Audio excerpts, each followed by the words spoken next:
বাংলাদেশের রাজনীতিতে সবচেয়ে আলোচিত নামগুলোর একটি তারেক রহমান। অনেকে প্রশ্ন করেন সে দেশে ফিরছে না কেন।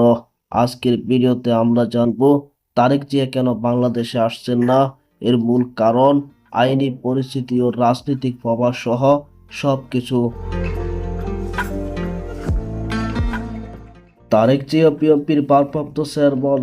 ২০০৮ সালের পর থেকে তিনি দীর্ঘদিন ধরে যুক্তরাষ্ট্রে বসবাস করছেন। এরপর থেকে দেশে তার অনুপস্থিতি নিয়ে শুরু হয় নানা আলোচনা। কেউ বলেন আইনি সমস্যা, কেউ বলেন রাজনৈতিক নিরাপত্তা, আবার কেউ বলেন নিজের ব্যক্তিগত সিদ্ধান্ত। বাংলাদেশে তারেক রহমানের বিরুদ্ধে বিভিন্ন মামলা রয়েছে। এর মধ্যে সবচেয়ে আলোচিত ২১শে আগস্ট গ্রেনেড হামলা মামলা, দুর্নীতি ও মানি লন্ডারিং মামলা। এই রায়গুলোর কারণে দেশে ফেরার সাথে সাথে তাকে গ্রেপ্তার করার সম্ভাবনা রয়েছে। আইন অনুযায়ী সাজাপ্রাপ্ত ব্যক্তিকে দেশে ফিরলে আদালতের রায় কার্যকর হবে। বিএনপির নেতাদের দাবি, দেশের রাজনৈতিক পরিবেশ তারেকের নিরাপদ মনে হয় না। তিনি দেশে ফিরলেই রাজনৈতিক প্রতিপক্ষের টার্গেটে পড়ার আশঙ্কা রয়েছে। এই যুক্তিও তারা অনেকবার তুলে ধরেছেন। যুক্তরাষ্ট্র রাজনৈতিক অবস্থা বা হিউম্যান রাইটসের বিষয়গুলোর দিকে খুব গুরুত্ব দেয়। তারেক যুক্তরাষ্ট্র দীর্ঘদিন ধরে থাকে। তিনি এক ধরনের আন্তর্জাতিক সেফজন।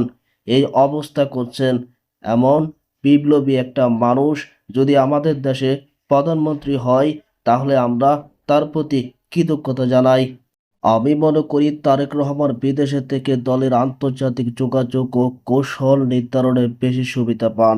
দেশে ফিরলে তিনি রাজনৈতিকভাবে সীমাবদ্ধ হয়ে পড়তে পারেন।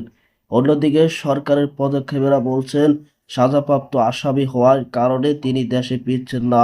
সরকারি বক্তব্যে বলা হয়েছে, যদি তারেক নির্দোষ হন তাহলে আদালতে ফিরে এসে প্রমাণ করা উচিত। সুতরাং দেখা যাচ্ছে আইনি বাধা, রাজনৈতিক নিরাপত্তা, আন্তর্জাতিক অবস্থান এবং কৌশল সব মিলিয়ে তারেক জিয়া দেশে না ফেরার কারণ। সে আসবে কিনা, কবে আসবে, এটাই পুরোপুরি নির্ভর করছে রাজনৈতিক ও আইনি পরিস্থিতির উপর। আপনি কি মনে করেন তারেক জিয়া শিগগিরই বাংলাদেশে ফিরবেন? আপনার মতামত কমেন্টে লিখতে ভুলবেন না। ভিডিওটি ভালো লাগলে লাইক, শেয়ার এবং সাবস্ক্রাইব করুন। ধন্যবাদ।